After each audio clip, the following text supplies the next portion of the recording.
Hello everyone, welcome back. We would like to write a program that uses logical operators to combine two Boolean values and print the result.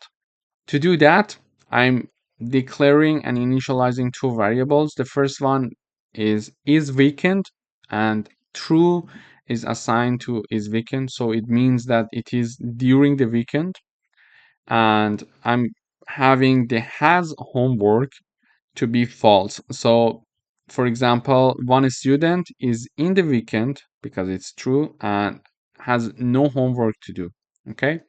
So we are going to use and or, I mean, this and or logical operators as the program wants to combine two Boolean values and print the result. Okay, so I'm printing out the result and I'm using logical operators. So when I'm having one true and one false, we learned that if we are using and logical operator and at least one of them is false, the output is for sure false. So the output is false.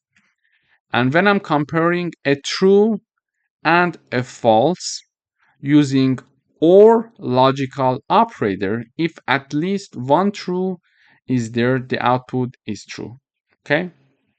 So when I run the code, I expect to see false for the first one and I expect to see true for the second one. I'm going to repeat one more time.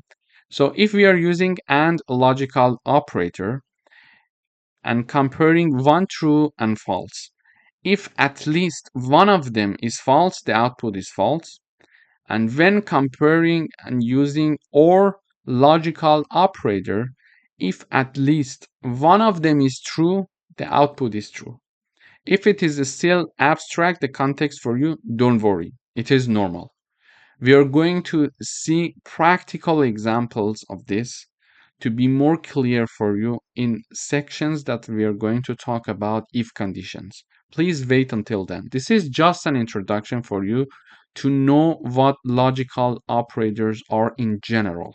Okay? So don't worry, it is normal. This is just to set the ground as an introduction.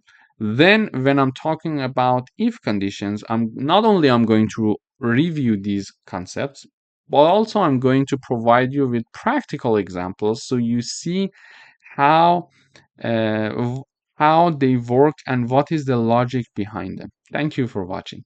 Wait until then.